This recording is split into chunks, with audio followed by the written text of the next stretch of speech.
On y va. Ok, ça y est, on est live. Donc, bonjour à tous. Ici, c'est Nadi et Serge Kakilembe du www.jctube.com et bienvenue sur notre canal YouTube officiel et public, le JCTube LTD TV. Et ici, c'est la section émission Bit2Co, donc Bitcoin, News et commentaires avec Nadi. Nadi, bonsoir. Oui, bonsoir Serge et bonsoir la communauté. Donc, nous faisons, comme d'habitude, la rétrospective de la semaine. Ok, c'est Alors, parti. on commence. Semaine calme avant la tempête pour le crypto market. Bitcoin entre le support des 10 000 $ et la barrière des 11 000 $. Une nouvelle phase de test comme valeur refuge au même titre que le gold atteint le Bitcoin. Super, super intéressant de voir cela. Pourquoi?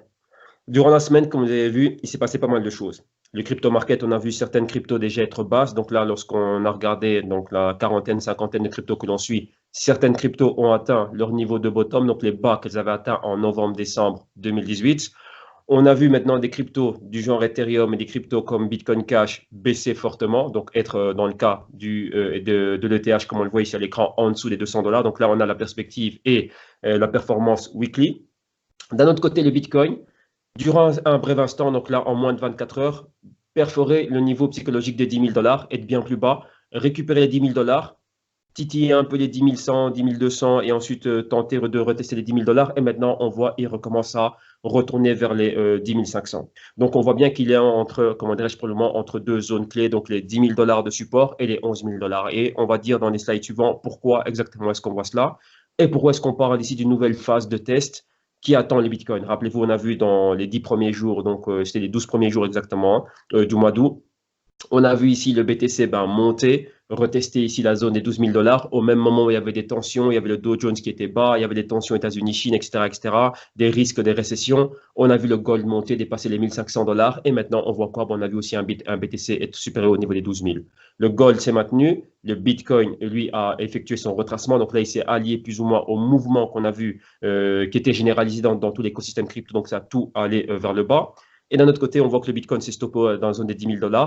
Les autres cryptos ont continué à baisser. Et maintenant, le Bitcoin est là. Maintenant, qu'est-ce qu'on a maintenant? On a un retour maintenant, comme on va voir dans les slides qui vont suivre, les risques qui reviennent, récession, inversion des courbes, Trump qui retweet encore une fois, problème États-Unis-Chine qui reviennent, un autre problème maintenant, Japon avec la Corée du Sud, et donc ça fait beaucoup. Donc maintenant, on a encore ce retest. On voit qu'à la clôture des marchés, donc surtout Wall Street, clôture du vendredi, donc là, il y a quelques heures tout simplement, on a vu quoi? Le gold qui continue à monter, et maintenant, on a ce retour ici, tiens, retour à la valeur refuge, puisque maintenant, entre parenthèses, les choses s'aggravent, il n'y aura pas, on va dire, d'accord États-Unis-Chine, et ça se détériore aussi au niveau mondial. Donc là, d'un autre côté, tiens, retour ici de la chasse, on va dire quoi? Vouloir aller stocker son capital dans des valeurs refuges, donc le gold en hausse. Et maintenant, tiens, est-ce que le Bitcoin aussi va, comment dirais-je, suivre le gold et maintenant entrer dans cette phase 2 de Bitcoin en tant que valeur refuge. Donc là aussi, durant la semaine, et c'est quelque chose que nous on va décortiquer demain dans notre émission spéciale Bitcoin de demain, on voit qu'il y a de plus en plus d'investisseurs qui sont en train de parler, tiens, lorsqu'on a du hedging, lorsqu'on voit maintenant, enfin, lorsqu'on a besoin du hedging plutôt, et lorsqu'on voit ces tensions dans le monde, avant on avait le gold, on avait les bons, etc., etc., mais maintenant il y a quelque chose de nouveau, et ce quelque chose de nouveau s'appelle Bitcoin. On va voir, tiens, est-ce que maintenant il va être capable et prêt réellement à, comment dirais-je, à passer ce cap et réellement être couronné au même titre que le gold, actif, valeur refuge. Rappelez-vous qu'avant c'était gold et les autres, maintenant c'est gold et Bitcoin. Donc là, c'est quelque chose de super, super important. Maintenant, lorsqu'on regarde ici la performance weekly, donc là, on voit plus ou moins ce qui se passe avec le BTC. Donc là, on a vu cette zone des 10 500 de résistance. Comme vous voyez ici, c'est sa performance weekly, donc performance des 7 jours. On a une performance qui est flat, donc plus 0,84%. Bien évidemment, ça c'est au moment de la rédaction de ce document. Le BTC qui est flat, donc il était légèrement au-dessus, il est tombé légèrement en dessous, et là maintenant il vient se stabiliser. Donc c'était quoi? Il y a une semaine, il était exactement au même mouvement, donc il n'a pas bougé. D'un autre côté, vous voyez ici le TH qui était tombé bien plus bas, donc en dessous des 200 $, maintenant qui a récupéré un niveau plus ou moins les 195 $, comme on le voit là. Donc maintenant on a 10 slides suivants, s'il te plaît. Alors, top 10 crypto. Voilà, donc maintenant, ici, on voit plus ou moins la performance. Comme je disais, ben, au niveau weekly, donc là, c'est la deuxième colonne à côté des 24 heures, on voit que pour le Bitcoin, c'est flat, donc une semaine flat ici. On voit l'Ethereum qui a récupéré pratiquement ses 5%, XRP aussi, le BCH, le LTC, le BNB, lui, qui est légèrement négatif, mais qui est toujours dans cette zone en dessous des 30 dollars, mais légèrement. Tether, bon, là, c'est une stablecoin, n'est pas censé bouger. Huitième position pour le EOS, neuvième le BSV et dixième Monero, lui qui est une semaine flat, mais flat, on va dire flat négatif, donc moins 0%, moins 0,23%, et avec le Bitcoin à plus 0,23%. Donc voilà exactement ce qu'on peut constater. Dans les dernières 24 heures, par contre, on voit que c'est haussier. Qu'est-ce qu'on a eu dans les dernières 24 heures? Donc le marché crypto va à l'inverse des autres actifs à rente variable. Et donc ici, c'est quoi?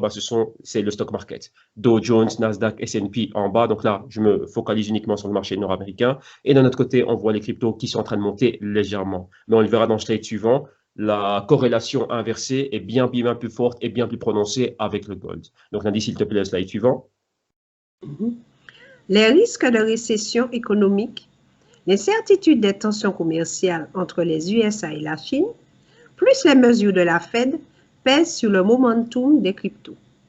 Donc, voilà en gros ce qu'on est en train de voir. Rappelez-vous, on a une semaine d'adhésion pour les cryptos. On voit que c'était plus ou moins une semaine flat. Donc là, si on prend le Bitcoin ici, on va dire comme référence. Donc là, il est resté au niveau des 10 000, donc 10 500 et en dessous, c'était les 9 500. Donc il est dans cette zone avec 1 000 dollars de spread. Maintenant, on s'attend, comme on l'a dit au début, ou une explosion à la hausse lorsqu'on parle du Bitcoin ou une explosion à la baisse. Mais rappelez-vous, je tiens encore à le rappeler, dans la première, on va dire, dizaine de jours du mois d'août, on a vu un BTC qui était inversé au reste du marché crypto. Donc, le BTC était haussier alors que le reste du marché crypto était baissier. Donc, ici, est-ce qu'on va encore avoir le même jeu? Est-ce que le BTC va maintenant s'allier, comme on le voit à l'écran avec le gold qui atteint les 1536 dollars et 75 cents. Donc là, pratiquement plus 28 dollars aujourd'hui, une hausse de près de 2%. Le BTC aussi en hausse et vous voyez que tout le reste est baissier. Donc le S&P 500, Dow Jones, des compagnies comme Apple, Amazon, Nvidia et le DXY, donc le dollar US aussi. Donc ça, c'est l'indice dollar US qui est en baisse. Et on voit que le gold est en hausse et le silver est en hausse. Donc voilà en gros ce qu'on est en train de voir. En bas, vous voyez le BTC USD et le THUSD qui sont en hausse.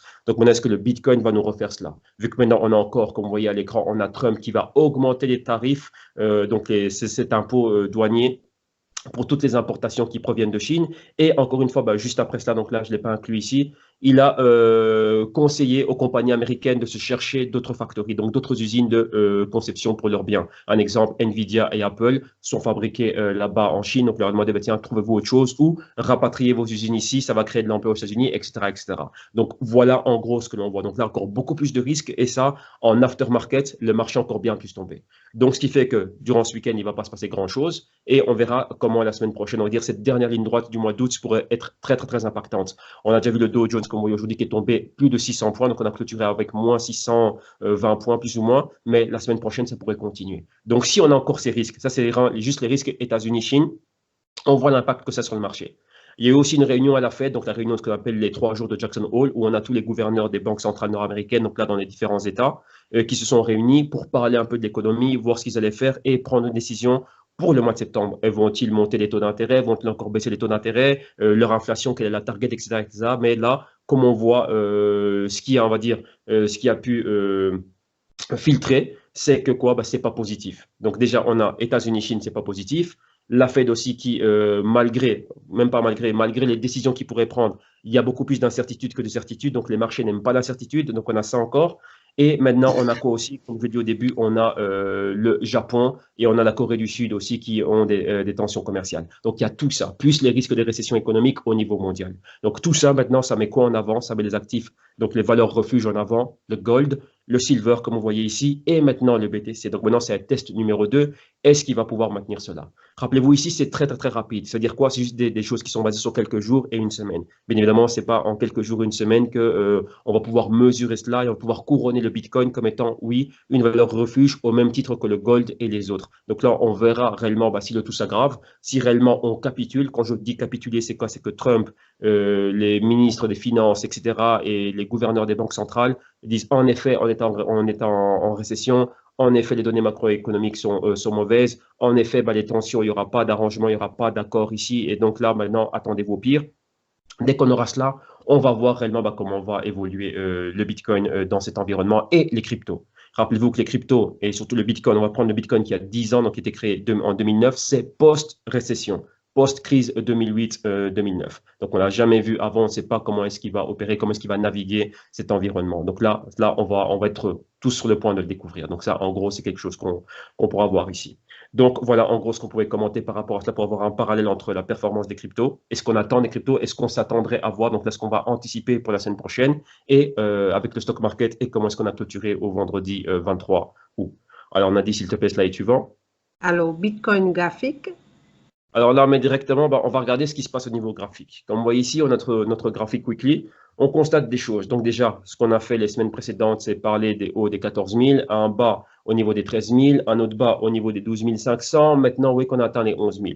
Si on regarde bien, on a un mouvement horizontal, on va dire entre le 13 août et maintenant le 23 août. Donc, ça fait 10 jours qu'on n'a pas bougé. Qu'est-ce que ça veut dire 10 jours qu'on n'a pas bougé? 10 jours qu'on est dans un range. Donc, c'est quoi un range? Un mouvement horizontal. On a un support. Donc, le bas qu'on a touché, c'est les 9 500. Rappelez-vous, je vous parle des performances à partir du 13 août. Donc, on a touché des bas 9 500 et les hauts, c'est les 11 000. Donc, on a touché un support, résistance. Maintenant, on est légèrement dans la zone des 10 500. Vous voyez qu'on a eu un dip en dessous de la zone des 10 000 pour être dans les 9 600, 9 400. Enfin, ça dépend des exchanges, mais en moyenne, 9 600. Maintenant, la chose, c'est quoi? On pourra aller retester. Numéro 1, qu'est-ce qu'on reteste? La zone des 10 000, 10 500. Vous voyez, on a les moyennes mobiles de 7 jours et de 30 jours qui sont en horizontal dans cette zone, qui marque la moyenne mobile bleu turquoise, celle de 7 jours, qui marque le niveau des 10 400. Et la rose fuchsia, c'est celle de 30 jours qui marque les 10 600. Ça, c'est notre niveau de résistance. On voit le prix qui est juste en dessous. Donc, si le prix perforce là, comme il a déjà fait quelques jours auparavant, on a atteint les 11 000 et on a été rejeté. Donc là, voilà en gros ce qu'on pourrait voir. Vous voyez que, rappelez-vous que par rapport aux 14 000, on a des hauts plus bas à chaque fois. Maintenant, une espèce de triangle qui est en train de se former. On a des hauts plus bas et des bas plus hauts. Donc maintenant, on arrive dans cette zone, réellement la zone la plus étroite. Et maintenant, on va voir, tiens, de quel côté va avoir lieu la percée. Donc c'est quoi? Est-ce qu'on va perforer le niveau des 11 000? Donc cette résistance psychologique, aller bien plus haut. Les 11 500, 12 000, 12 500 et pourquoi pas les 14 000. Et si on échoue et qu'on est rejeté, qu'on se maintient et en dessous de cette barrière psychologique des 11 000 et en dessous de ces moyennes mobiles, eh ben là, on va être rejeté au niveau des 9 500 et pourquoi pas en dessous. Et rappelez-vous, on avait déjà vu ça, enfin nous on a vu ça en interne, il y a pas mal d'experts, d'analystes, etc., qui aimeraient bien voir des retests des niveaux plus bas, donc les 8500 et même les 6500. Donc voilà en gros exactement où on est à la croisée des chemins. Maintenant, avec tout ce nouveau retest, voilà parce qu'on parle réellement de retest au niveau crypto, c'est quoi? Avec ce qui est en train de se passer, maintenant, on va voir le Bitcoin comme il est en train d'évoluer. Réellement, s'il nous refait ce qu'il a fait au début du mois d'août, donc, ce serait quoi? Stock market baissier, risque, les tensions, etc., etc. Gold haussier, Bitcoin comme stock de valeur, donc gold digital, Bitcoin aussi haussier. S'il ne fait pas ça et que le gold est haussier et que le Bitcoin maintenant va en corrélation inversée avec le gold, donc qui suit le stock market en tant qu'actif à rente variable, là, on le verrait baisser aussi. Donc là, tiens, il ne pourrait pas être couronné, comment dirais-je, de stock de valeur. En tout cas, pas pour le moment. Donc là, voilà en gros quel est ce test qui attend le Bitcoin. Alors, Nadie, s'il te plaît, slide suivant. Alors, du côté des altcoins, nous avons vu pas mal d'actions et de mesures provenant de la SEC. Avec des actions ciblant des ICO, le cas Veritasium, Security ou pas Security. Le XRP de Ripple aussi est dans le collimateur. Des investisseurs ont attaqué la compagnie. Enfin, Binance lance Venus pour contrer la Libra de Facebook. Ici, pas mal de choses du côté des altcoins. Donc, numéro 1, Ethereum, on va regarder l'analyse technique un peu plus loin, vu qu'il n'y a pas eu grand-chose qui s'est passé, tout simplement son prix en dessous des 200 $. Maintenant, revenons à tout ce qui s'est passé au niveau de la SEC. Donc, on a une semaine très turbulente, surtout au niveau de tout ce qui est sécurité ou pas sécurité. Donc, rappelez-vous, tous ces jetons, la plupart des ERC20, ont été lancés à partir des ICO, se voulant être des jetons utilitaires. Donc, c'est quoi? Pas des sécurités. Aux États-Unis, il y a ce qu'on appelle le test OWI, donc H-O-W-E-Y. Le test OWI détermine si un actif, un titre, est une sécurité ou pas une sécurité. Donc, tout simplement, la plupart des ICO se voulant être des jetons utilitaires, donc un jeton symbolique qui représente une utilité, l'accès à une application ou une plateforme, etc., se disent non, nous, on n'est pas des sécurités, voilà ce qu'on est. Mais maintenant, après avoir vu certains slogans, certaines propagandes et la manière dont ces entités ont levé des fonds, on dit non, vous avez levé des fonds comme des sécurités, donc vous êtes des sécurités. Donc, on a déjà eu le cas Veritasium. Avant le cas Veritasium, il y avait le cas Kik avec le jeton KIN. Et avant cela, il y avait déjà des problèmes avec Ethereum, si Ethereum était considéré une sécurité ou pas une sécurité. Et encore avant, il y avait un autre cas, un cas qui a fait beaucoup de battage, c'est le cas XRP de Ripple. Donc, ce jeton aussi, ils ont été ils ont été à maintes reprises attaqués en justice par des investisseurs, principalement basés en Californie, à Silicon Valley, qui avaient attaqué la compagnie pour dire, ben non, la compagnie a levé des fonds, on va dire pas de manière frauduleuse, mais ils nous ont induit en erreur. Pour nous, le XRP est une sécurité. Ils nous l'ont vendu comme étant une sécurité. Et donc ici, on doit sécuriser, on va dire, des avoirs et des participations dans des profits que font la compagnie. Et ici, avec la non-performance de ce jeton, il y a un problème. Donc ça, encore une fois, il y a eu un premier cas qui avait été, on va dire, avorté, mais maintenant, il y a encore beaucoup plus de cas qui sont revenus depuis qu'on voit cette chasse aux sorcières qui est perpétrée par les SEC et qui va, qu'on va dire, qui court après maintenant, qui demande des comptes à la plupart de, comment dirais-je, de compagnies, de startups qui ont levé des fonds à travers des ICO. On avait aussi le cas de, comment dirais-je, de MetaMask et de EtherDelta, enfin pas mal de DEX qui avaient été créés. On avait aussi un autre cas de ShapeShift. Vous voyez, tous ces cas, donc il y a beaucoup, beaucoup de choses qui sont passées. Et un cas qui a fait beaucoup de battage médiatique récemment, c'était le cas Reggie Middleton avec Veritasium et la levée des fonds de plus ou moins quoi, 14,8 millions de dollars, donc on va dire en gros 15 millions de dollars, et on a demandé le gel d'une partie de tout cela. On avait le cas Keane qui était allé aux tribunaux. Et réellement, c'était des centaines de millions de fois, donc c'est des montants très, très, très exorbitants ici qui avaient été demandés, et encore pas mal d'autres entités. Donc maintenant, on a tout ce cas SEC. Donc gros problème, rappelez-vous, XRP et la plupart des ERC20. Donc là encore, tout ça, c'est en suspens. Maintenant, lorsqu'on regarde le cas Binance, Binance est cette semaine-ci, il n'y a pas que Binance, il y a encore une autre entité, donc Bitfinex, l'entité qui est derrière Bitfinex, donc ceux qui propulsent le Tether, qui eux aussi pensent créer des nouvelles stablecoins. Maintenant, lorsqu'on se concentre uniquement sur le cas Binance, Binance va lancer Venus, une nouvelle plateforme qui serait là pour émettre des stablecoins. Et maintenant, c'est quoi? En partie pour contrer un peu ce qu'est en train de faire le Libra. Donc, avec que le Libra de Facebook veut se lancer leur stablecoin, etc., une blockchain, le Calibra, wallet, etc., pas mal de choses. Maintenant, Binance a l'idée de faire Venus et de commencer à lancer aussi des stablecoins au même titre que Libra et vraiment être en concurrence avec la Libra de Facebook dans les endroits et dans les juridictions où Facebook pensait lancer la Libra. Donc, il y avait un premier lancement qui devait être fait pour les clients de WhatsApp en Inde. Donc, Binance aussi se veut être là-bas. Mais un fait super intéressant dans ce qui était divulgué de la part du camp Binance, c'est quoi?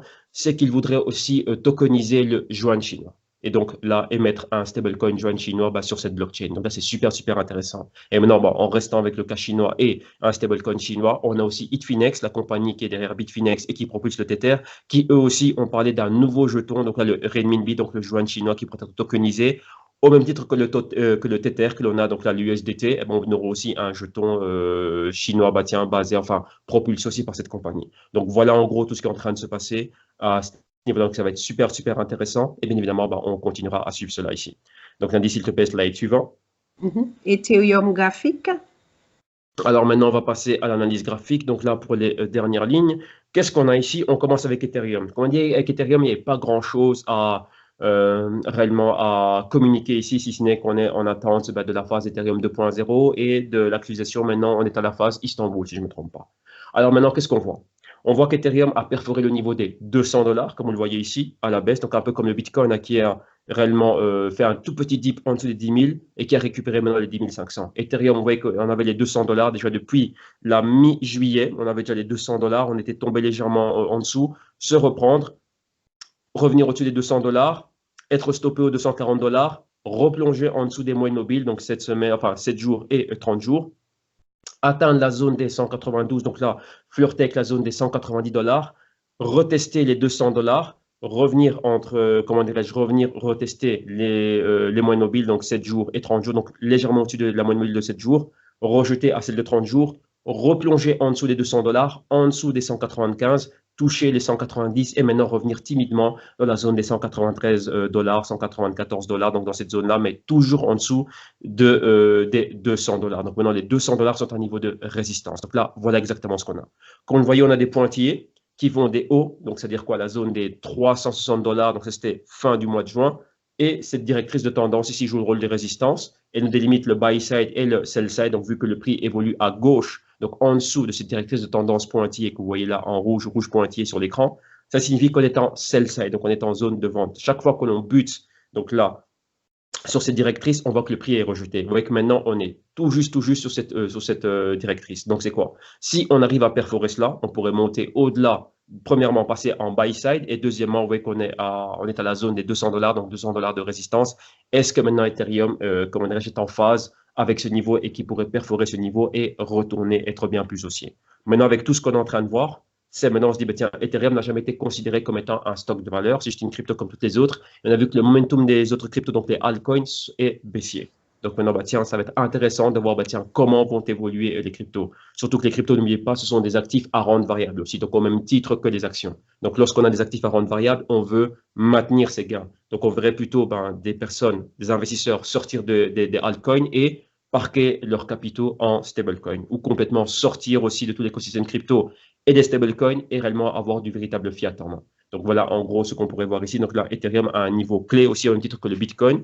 Bitcoin maintenir ses 10 000 et Ethereum, bah, tiens ici, on a le retest de la résistance des 200 $. Alors Nadi, poursuivons s'il te plaît, slide suivant. Alors XRP graphique. Alors, XRP, qu'est-ce qu'on constate ici? XRP aussi, on n'a pas eu d'énormes performances, mais XRP aussi a un niveau clé. Le niveau clé du XRP, comme vous le voyez ici depuis la mi-juillet, c'est le niveau des 30 cents, donc les 37 $, qui joue le rôle de support super important. Vous voyez qu'à la mi-juillet, on est tombé là, donc on était aux 50 cents, dans les dernières lignes droites du mois de juin. Mois de juillet, complètement baissier. Vous voyez qu'on a plongé en dessous des moyennes mobiles de 7 jours et de 30 jours. On a atteint la zone des 30 cents et depuis lors, mouvement horizontal. Mouvement horizontal compris entre les 30 cents et les 32,5, voire 35 cents si on veut donner un chiffre rond. Donc là, spread entre 35 cents comme résistance et va voir plutôt les 32,5 et 33 cents et les 30 cents comme support.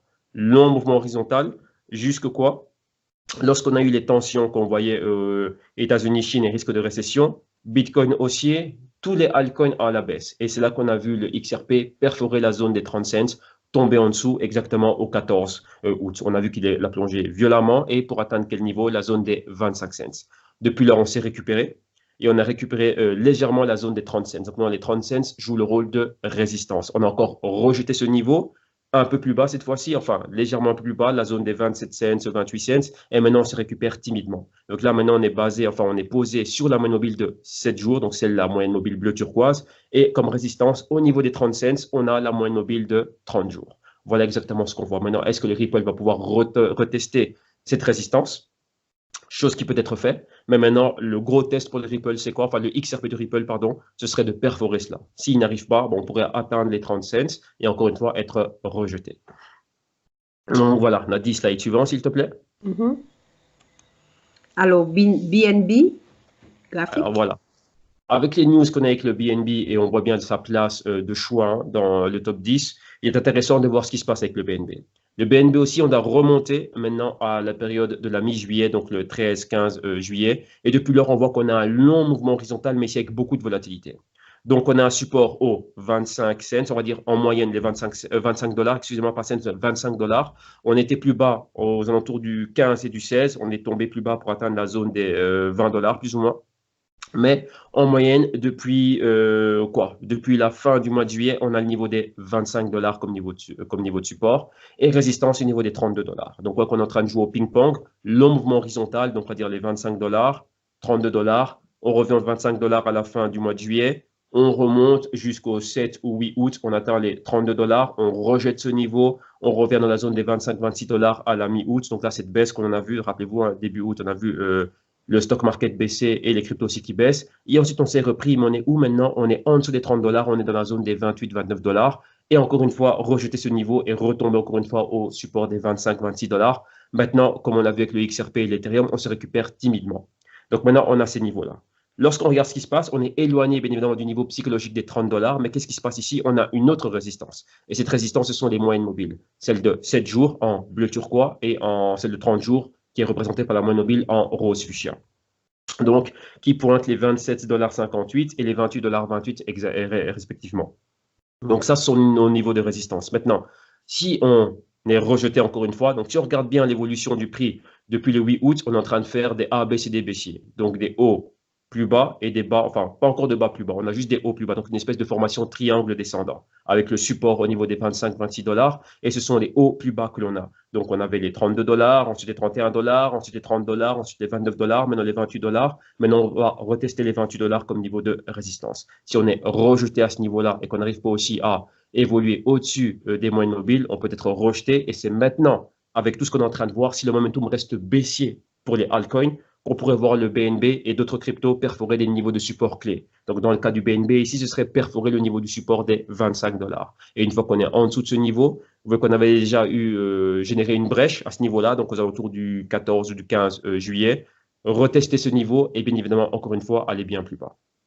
Donc voilà, en gros, tout ce que l'on peut voir. Je pense, Andy, que l'on a tout couvert. Maintenant, Mhm. ici, vu qu'on a terminé, je vous rappelle que nous, maintenant, à partir du mois de septembre, on a une nouvelle formule pour les émissions. Donc, on suit 50 cryptos chaque semaine à raison de 7 cryptos par jour. Et tous les jours, maintenant, on va changer nos émissions. Donc là, on avait une émission, une journée spéciale pour le Bitcoin qui était le samedi. Maintenant, on va suivre le Bitcoin tous les jours et on a pu introduire pas mal de cryptos. Donc, chaque jour est une journée à thème. Donc, on suit une catégorie en particulier, donc plateforme. Vu qu'il y a beaucoup de plateformes, on a séparé ça en deux, trois parties. Les privacy coins, crypto fintech, digital currencies, etc. Et tous les jours, on a une couverture. Donc, on couvre le Bitcoin, analyse technique et quelles sont les news donc les faits importants pour le Bitcoin, stablecoin et blockchain en général. Donc, là, c'est au quotidien.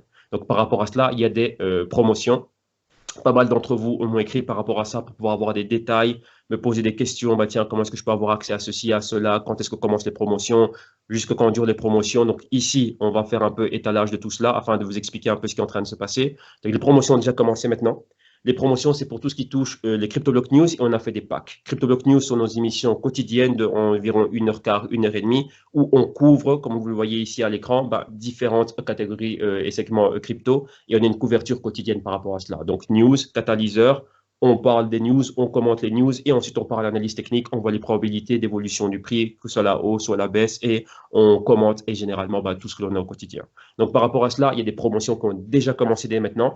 Donc la promotion 2020 et qui réellement pour tous ceux qui veulent tirer avantage de tarifs promotionnels, il y a une promotion spéciale qui est faite pour cette rentrée. Donc là, pour réserver sa place pour les CryptoBlock News pour l'année 2020, en ayant en offre de bienvenue le mois de septembre, octobre, novembre et décembre offerts dans le pack, et plus toute l'année 2020, donc du 1er janvier 2020 jusqu'au 31 décembre 2020 offert, plus 4 mois, donc septembre, octobre, novembre 2019 compris dans le pack. Il y a un avantage, il y a un prix, un tarif promotionnel duquel il faut tirer avantage, donc pratiquement 50% du full tarif qui va être disponible jusqu'au 30 septembre. À partir du 1er octobre, les prix vont augmenter de manière graduelle, comme on le voyait ici à l'écran. Ça, c'est là un exemple de tarif pour les CryptoBlock News. Avec là, de chaque mois, on a le tarif qui va augmenter jusqu'à arriver au mois de janvier 2020. Et là, on va arriver au full tarif. Donc là, c'est la promotion, un exemple de promotion et le plan tarifaire que vous avez pour les CryptoBlock News, si c'est ce qui vous intéresse.